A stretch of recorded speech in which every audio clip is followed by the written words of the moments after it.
welcome to another Geno 3 podcast with your host Andy. And this week I am joined by Lorna, one of our co-founders all the way from Australia. How are you, Lorna? I'm great, Andy. How are you? Excellent, thanks. Excited to get another conversation on the go. And I really appreciate you getting up sharp this morning, because it is maybe about 7:30 or something like over there. 7. Yeah. Okay, so feeling fresh, I'm hoping as well. So this episode, we're going to be talking about overwhelm and how we can manage that by changing our mindset. So that's the kind of sort of broad overview. So I want to kind of sort of dive straight in then, really, for our listeners to kind of maybe get a bit more clarity around what exactly is overwhelm. Cool. So first off, I'm really excited to chat about this because overwhelm can affect everybody. So let's jump in. So the understanding of overwhelm. So basically it happens when there's too much happening at once. It's like when either your brain is flooded with with lots of things, things that we need to do. It's like juggling too many balls at once. So our brains aren't really designed to handle that level of chaos and focus. So that's why overwhelm often leads to like stress and anxiety. Have you felt overwhelmed before, Andy? Oh, absolutely. Loads of times feels like you're kind of like all these analogies of spinning multiple plates or firefighting. Yeah, it just things coming at you like confetti. There's so many things around that you're just like, well, wait a minute. And from a work perspective, definitely you get to that point. Yeah, and you don't know where to start when there's so much going on.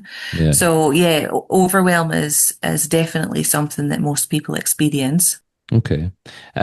So with that sort of knowledge, how could we overcome that? Obviously, there's that kind of self-awareness, being able to recognize it, I suppose, rather than kind of plodding on and expecting things to miraculously kind of come to fruition and you think, oh, I've got a handle on everything. So what are some of the things that you could do to overcome that? So I'm sure a lot of listeners have heard a lot about mindset. So it literally boils down to the power of mindset. So mindset is basically the lens through which we view our challenges. So you could experience overwhelm and have a positive mindset and being productive and finding your way through it, or it can go negatively where you just can't focus and find clarity on what to do. So it's really important when we shift our mindset from the thoughts of I must do everything and it's got to be perfect right now. You know, that can be quite strong and powerful. But when you take a step back from all of the noise that your mind is going racing through, and just have that mindset of I can handle this for a start. And if I can just break it down, you can start to regain control of that stress and anxiety that you might have experienced from the overwhelm. So the shift is essential. The shift in where your mind is essential because it shapes how you respond to overwhelm. Okay, because it's that kind of sort of internal driver that I suppose we all have as well, that pressure to want to do all the things that we can do and overcome whatever that overwhelm is. But then obviously you've got the external factors as well. So you've got in a workplace, for example, your boss is on you, your colleagues are on, you've got a deadline, you've got all of these things to do. So it's how you stop, I suppose, and take stock of that is really, I suppose, what you're saying, to get that start point, because you can't be everything to everybody. And you can't kind of like continually do all that, because then I suppose you don't become as productive in what you're doing and are able to kind of do things to the best of the ability of which you want to do them. So I think it's really important for the listeners to kind of understand then really about, well, how do we go about breaking it down into probably more manageable steps? Yeah. So I thought I would pull in some like personal experience Yeah, go because for it. I'm sure listeners will be able to relate to Mm-hmm. especially health related overwhelm. So with in relation to health, Mm-hmm. I've been a bodybuilder in the past, and you really have to focus on when you're doing bodybuilding and you're getting ready for a show. This could be any health related. I'm mentioning bodybuilding, but it's not actually doesn't really matter. You have to drop some weight, so weight loss, for example. Now, when you decide that you want to lose weight, it can easily become a point where there's overwhelm because of all of the information on what Mm-hmm. you can do to lose weight. So Yeah. just from internet or TikTok or whatever, there's can be some serious overwhelm on what do I do to lose weight. Mm-hmm. So getting some help and advice, obviously, from professionals around that, but in personal experience, when I've gone to focus on health and lose a little bit of weight, I found myself getting overwhelmed at all of the things that you can do to lose weight and trying Mm-hmm. to do it all straight away. Yeah. And then I would get to the point where I would fail in Mm-hmm. quotation marks because I hadn't achieved one of the things that helps you lose weight in that week. Yeah. And then I would feel all low and I would feel not like I wasn't Demotivated. succeeding. Yeah. Yeah, just because I'd messed up one thing. Mm-hmm. So one of the things that I found or that I've sort of come to realize is I started this concept around having different levers that you can pull. So Mm-hmm. if you imagine like a lever, like a handle that you pull back and Yeah. forward, that I'm a visual person, so this Not a good really picture paints helped a me. thousand words. Yeah. Uh, so the lever being, if you imagine having lots of different levers and you're on your weight loss journey, the different levers would be the things that you can do to lose weight. So lever one is increasing your cardio. Mm-hmm. Lever two is cutting out sugar. Mm-hmm. Lever three is reducing your carbs. Mm-hmm. Lever four, increasing your steps. Lever five, increasing your water Yeah. consumption. So there's loads of different levers that you can use to lose weight. But what I found was to help establish the habit as Mm-hmm. well, because some of these, like reducing sugar, I would only focus on pulling one lever at a time, which Mm-hmm. helps with the overwhelm of having all the levers. Yeah. So I would pull the first lever I generally pull when I'm wanting to lose weight is I pull the cut out sugar Mm-hmm. because it can creep back in.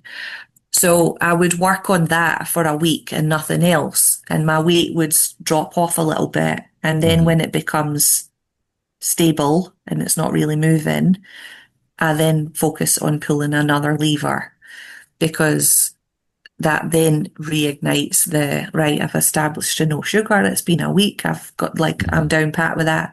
I'm ready for more. And then you pull another one. So It's like these wee this, successes and these little wins that you kind of get along the way, which kind of motivate you rather than kind of deflate or demotivate you and thinking it's all too much. Well, okay, right, I've got that one. Brilliant. Okay, what's the next one? Right, what can be achievable in that bit? So yeah, that makes a lot of sense. Yeah, definitely. yeah, it's very, it's exactly that. Finish one week. You've only focused on one thing. There's no overwhelm because it's just one thing. Mm-hmm. And then you recognize the success of what you've had in the week. Your weight will be dropping down a little bit, and then you start the next one where the next one. So the concept is having different levers, but the you need to know what the levers are. Yeah. So that would be your first practical step to to like being able to do this one. Okay. I mean, I think it's a really good start point for people as well, because quite often when we do break these things down to what appears to be more manageable expectations and outcomes, it does kind of hopefully keep that positive momentum going and that mindset of, yeah, it is achievable. Because quite often people will give up quite quickly, and particularly with things like the weight loss when they don't see a difference, because people are wanting to see that instantly, or they want to see it in a very short time frame. And our human bodies, I mean, there's a lot of similarities between us, but there's also a lot of differences. So I think that's really important for people to understand as well. Just because they see their pal dropping off this weight in X amount of time doesn't mean that they're going to do that, and that's okay. It just means that we kind of operate at different levels. So Mhm. yeah, I think that's really valuable to have that. Have you got any other sort of examples and things that you thought of? Yeah, just on that, Andy, the Hmm. comparing yourself, that's a massive, can be a massive mindset as well, Hmm. because people tend to do that a lot. They compare themselves to others, and then Yeah. it can be positive or negative as well. Hmm. So comparison is not a I very say it's helpful tool. comparison is the thief of joy, because Aye, like, it's not. yeah, it's not realistic, because it's natural thing as us as human beings that we do, and we've done it from a young age with like other kids that you played with, and you can sort of competed against, or you were in school with, and that, like, you're constantly around, it's on your mind, you're kind of looking at how you are and measure up to other people. And it's not, maybe, I think, I suppose, even from a personal perspective, till I got into kind of later years, not saying that I'm old father time in that, but like, you kind of become more comfortable and confident within yourself, and thinking, actually, I'm not going to compare myself to that person. Yes, I can use that person as some inspiration and a measuring stick of maybe a place where I want to get to one day, or a similar Mm, place, whatever that might be, work or sport or whatever. But yeah, you kind of have to kind of be comfortable in your own skin and actually be like, I'm me, and I'm going to focus on that. I'm not going to try and be yeah. that person or this person. So Well, there's so many factors. There's yeah, your like I used genetics to for when I one. would. Yeah, yeah, Yeah, well, genetics, exactly.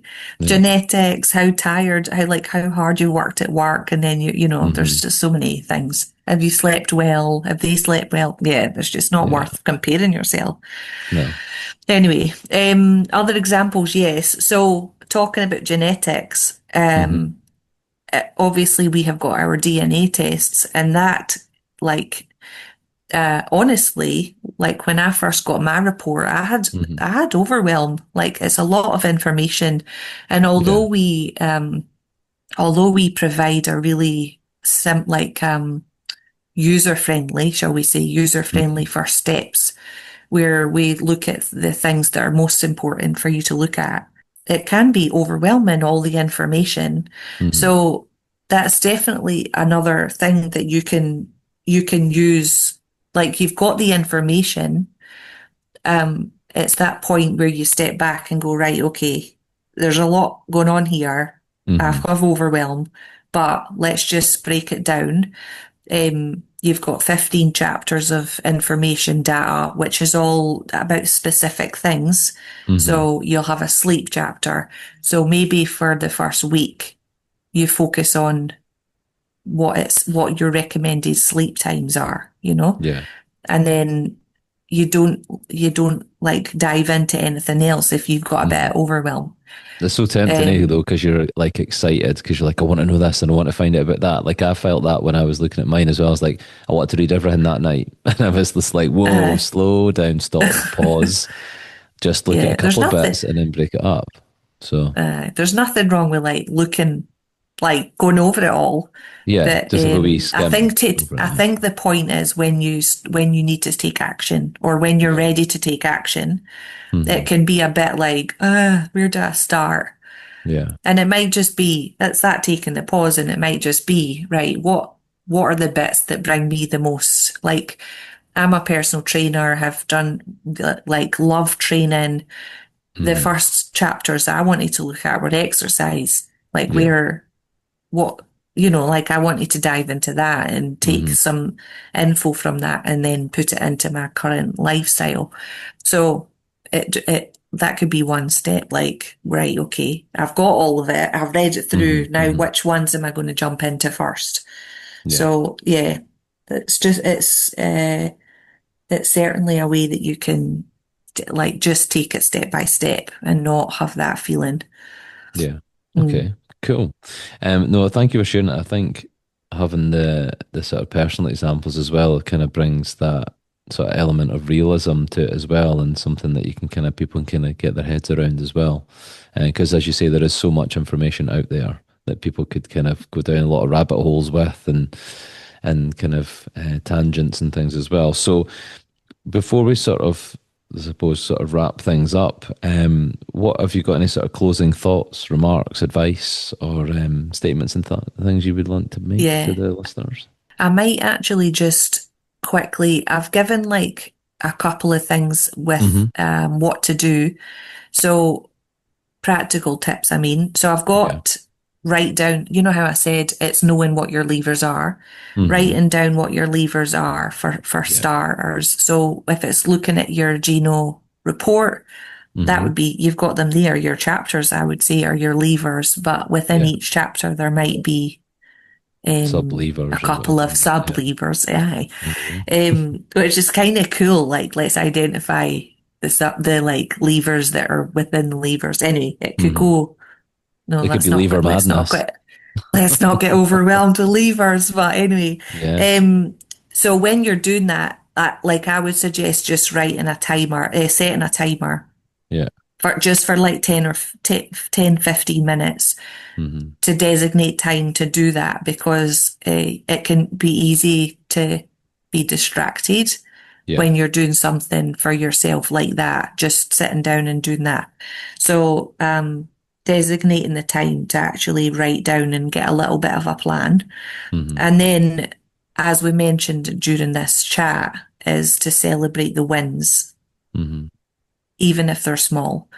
It's really, really important because it's going to boost motivation. Hmm. So those are some nice, easy, practical steps. And like to close, like a nice thought I had just to finish us off would be to give yourself permission to slow down. Like it's okay. And in doing that, you'll find clarity, peace, and progress. Like I like that. it's a given. You just need to be okay Hmm. with taking a step back just for a few minutes and getting some clarity and vision. Hmm. And I think it's that it doesn't have to be done right now. Like there's always this Yeah, pressure right now, right? You need to get that done. I need this. And it's like, I suppose even in the workplace, but people are kind of inadvertently putting their pressure onto you. Like, I need you to do this for yeah, me, da da da da. And it's like everybody just kind of, let's pause here, right? Okay, what's the priorities? What can be left at the moment to one side? What do we need to do first? Yeah, and it's just, I yeah, think it's difficult because you're on that train and it's just steaming along, and it's like, yeah, I can't get off. I can't pause at this next station and get off and go, yeah, right, oh, gather my thoughts here. What do I need to do? But yeah, writing those lists, all those practical tips that you've shared, I think are really helpful for getting people to kind of take stock of that, I suppose. And You know what I think's really cool. You know when someone says just just have a minute, mhm, like when you're in overwhelm and someone obviously recognizes you're in overwhelm, and they mhm, go, just wait, just have a minute. There's yeah, an instant like, oh, yeah, you're thank you giving me a for bit of giving me permission here I, to do that. because it can be like this is what I'm saying. Give yourself Hmm. permission to slow down. Like give yourself permission. Yeah. But it's quite strong when someone else goes Hmm. like I've do it with my husband. Me and my Hmm. husband. He's sometimes said to me, "Can we just pause for a sec?" And then I'm Hmm. like, "Oh, okay." And Yeah. I've done it to him. I'm like, Mhm. "Mate, you're like overwhelmed. Let's just have a sec. Like let's write a list." Yeah. Yeah. So anyway, that's just a like But yeah, I think that's it. It's observation. supporting each other as well, and that whether that be in relationships, friendships, work colleagues, physical training partners, whatever it is, and that yeah, as you say, it can be.